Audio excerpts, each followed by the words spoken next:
Ketika membeli dengan harga yang sama dan menjualnya dengan dalam keadaan untung atau rugi, itu adalah sama hasilnya, biayanya pun juga sama. Yang berbeda adalah kesempatannya. Kesempatan untuk apa? Kesempatan untuk punya hak, tidak ingin menjualnya dalam keadaan rugi. Nah, ini yang berbeda.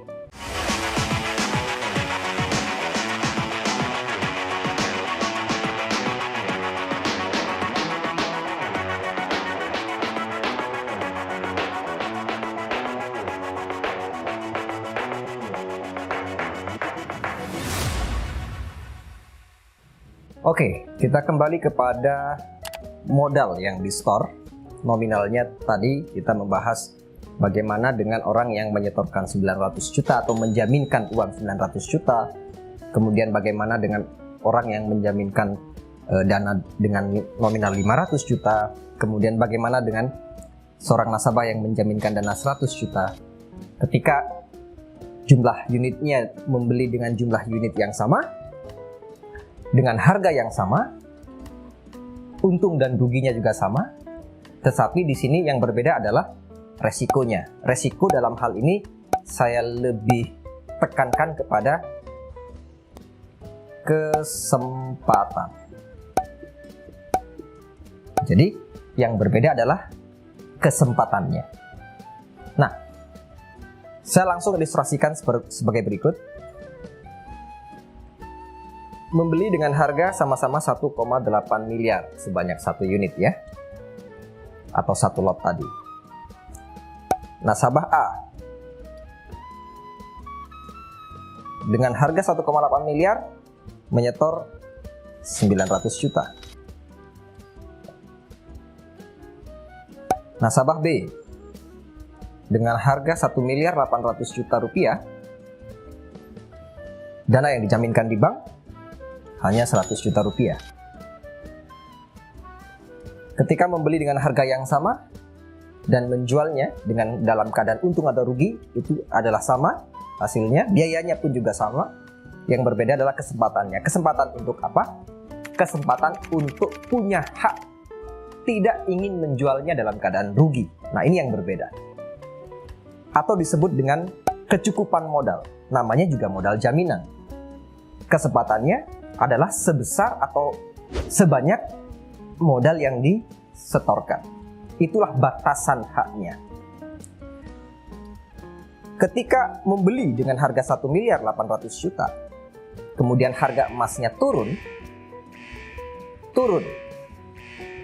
menjadi 1 miliar 700 juta,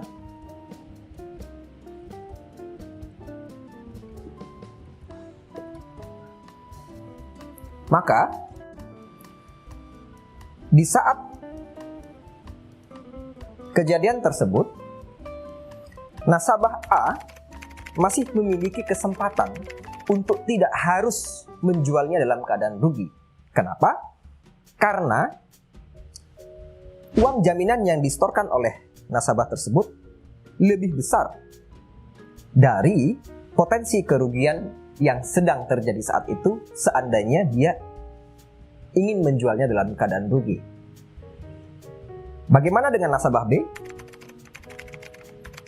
Ketika harga emasnya turun 1M 700 juta, dia menyetorkan dananya adalah senilai 100 juta rupiah, maka nasabah B ini ketika harga emas turun lagi lebih dari 100 juta rupiah atau lebih besar daripada uang yang disetorkan, maka nasabah B sudah tidak punya hak lagi atau sudah tidak punya kesempatan lagi untuk mempertahankan transaksinya. Oke? Tidak mungkin ketika harga emas turun 1 miliar 600 juta, dengan uang 100 juta yang disetorkan, dia memiliki hak masih untuk menjamin transaksinya. Karena apa? Tanggung jawab transaksinya, nilai transaksinya, nasabah B ini sudah seharusnya mengalami kerugian 200 juta kalau dijual rugi, padahal dana yang dijaminkan oleh nasabah B ini hanya 100 juta. Jadi ini tentunya tidak fair atau tidak adil. Berbeda dengan nasabah A, ketika dia harus menanggung resiko sebanyak 200 juta diakibatkan karena membeli dengan harga 1,8 miliar dan turun menjadi 1,6 miliar, nasabah A ini masih punya hak ya. Karena uang yang distorkan, yang dijaminkan adalah 900 juta. Lebih besar daripada resiko kerugian yang diderita saat itu, ketika itu harus dijual rugi. Kesimpulannya adalah nasabah A masih berhak untuk menahan atau memiliki kesempatan untuk tidak harus menjualnya dalam keadaan rugi. Karena dana yang dijaminkan lebih besar daripada resiko transaksinya. Sama seperti bank. Seorang nasabah ingin meminjam sebuah dana ya dengan nilai tertentu. Contoh kata, ada nasabah yang ingin pinjam uang 100 juta.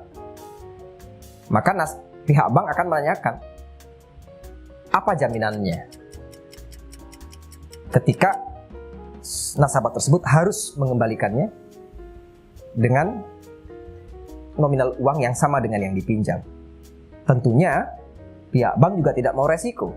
Meminjamkan uang 100 juta rupiah berarti aset yang dijaminkan itu harus lebih besar daripada uang yang dipinjam. Saat ini banyak perbankan yang menyediakan fasilitas pinjaman bagi seorang nasabah yang memiliki deposito. Contoh, nasabah punya deposito 1 miliar.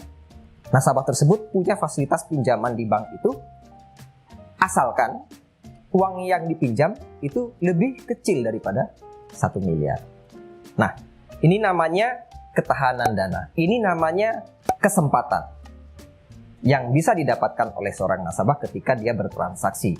Baik bertransaksi untuk pinjam uang di bank seperti tadi, maka jaminannya harus lebih besar, maupun kesempatan dia untuk tidak bisa rugi dalam perdagangan berjangka karena sudah selayaknya ya, dengan syarat dana yang distorkan itu masih cukup menanggulangi resiko transaksinya. Dan sudah seharusnya seorang nasabah yang bertransaksi di bidang apapun harus memiliki kemampuan dana atau modal yang cukup untuk menghidupi bisnisnya atau usahanya. Saya rasa itu sebuah penjelasan yang sudah mewakili perbedaan kesempatan yang mencerminkan sebuah resiko bagi seorang nasabah antara yang menyetorkan dana jaminan yang lebih dengan yang menyetorkan dana jaminan yang kurang daripada peluang atau kesempatan yang ada dalam bisnis perdagangan berjangka. Oke, di kesempatan channel berikutnya saya akan membahas beberapa topik yang menarik yang sering juga terjadi kesalahpahaman di lapangan. Kesimpulan dari semuanya ini, pahami nilai kontraknya berapa, kontrak size-nya berapa atas produk yang Anda jalani di dunia trading atau perdagangan berjangka. Di situ mengukur apakah Anda seorang nasabah yang memiliki modal yang cukup untuk bertransaksi di bidang perdagangan berjangka komoditi. Jumlah unit harus disesuaikan dengan jumlah modal yang disetorkan sebagai jaminan di bank, yaitu di rekening terpisah. Sekian untuk topik kali ini, mudah-mudahan bermanfaat bagi pemirsa di rumah, sobat EWF, sobat trading semua. Up, down, buy, sell, and take your profit.